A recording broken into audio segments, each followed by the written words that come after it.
Hello and welcome to Minute of the Apes, the podcast where we shower with every damn dirty minute of the Planet of the Apes movies. I'm your host Sean, and joining me as always is my co-host Todd. I'm sorry, hang on, I'm still showering.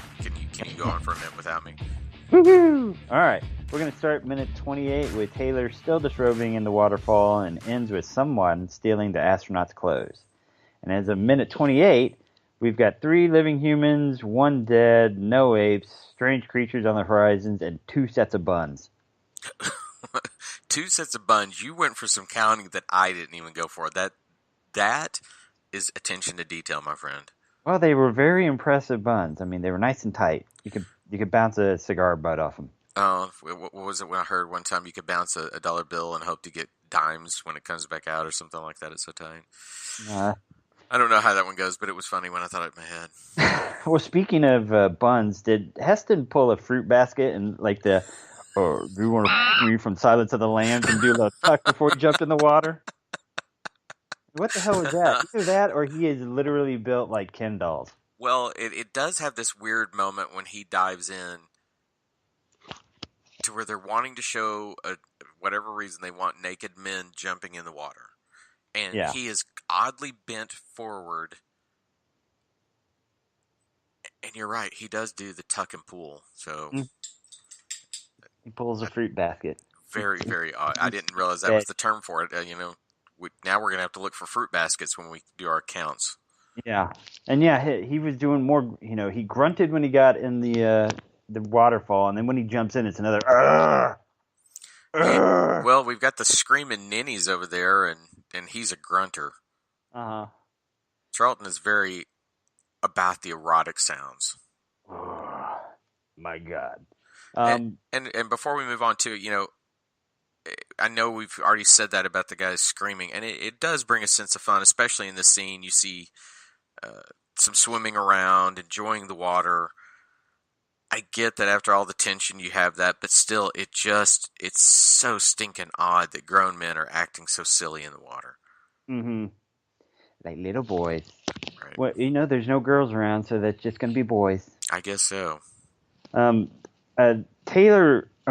does something that I hate that they do in movies, is where they play the pronoun game, where they say, hey, come look at this, instead of saying, hey, Taylor, there are footprints over here.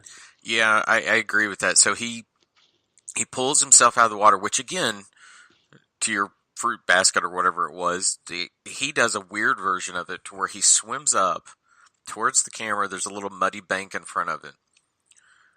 And he turns his hips oddly so that, I'm sure I can say this, pubic hair can be seen or anything like that. He turns his hips, and it's the most awkward, uncomfortable looking thing that anyone has ever done when emerging from the water. I mean, we're even excluding things like the Little Mermaid coming up and having a tail, which is already uncomfortable enough. This dude comes up and he's so twisted and going, hey, look at this. It's just, once again, it's odd. If they put space panties on these people, then we don't have this problem. I gotta say, they are all very 60s fit. Like, today would be shaved chest and six packs and humongous muscles. I mean, they're all fit guys, but they're 60s fit. Well, we definitely understood that we had body hair, and who knows, maybe they're going for the fact that this is a supposed Planet of the Apes, and so we're trying to draw the line between an ape and a human. I don't know. All I know is that at 27:43, Dodge and Landon squat right in front of Taylor, and I was expecting the porn music to start then. God, that is the most... Oh, God, you watch that, and you're just thinking, okay, could no one on that set go, hey, Mr. Hey, Shaft, guys, it looks like they're both about to him. I'm pretty sure the monkey sound just went up with that in case there are children out there. But all I could think, there are so many people on a set.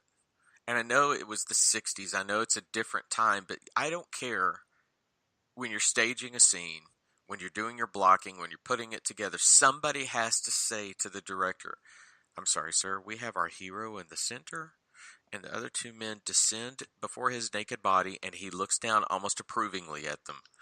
Somebody has to say, hey, why don't we cut to an overhead of the 3 of them, which we eventually see. We eventually see kind of an overhead with their feet and knees in it, and the footprint in the mud. That's why they're called over. That's the information, not this long, languishing shot of two grown men descending before a naked grown man. Yep.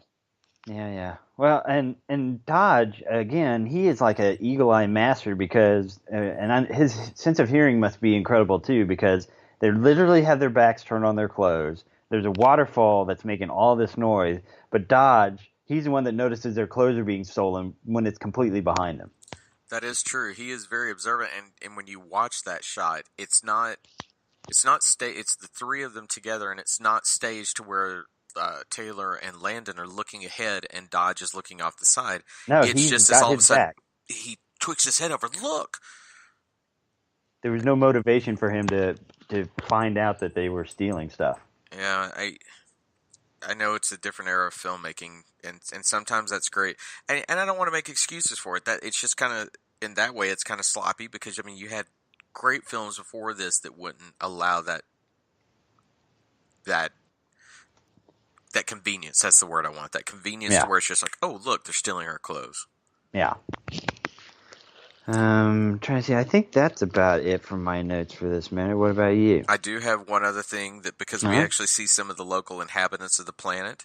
They were played by local residents from Page, Arizona, which was the location where most of the tree type shots that we see starting in this minute and in the subsequent minute, those were all local residents running through the trees.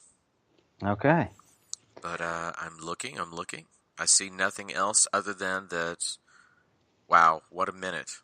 I know. I don't know that I'm going to ever forget that shot of all of them kneeling.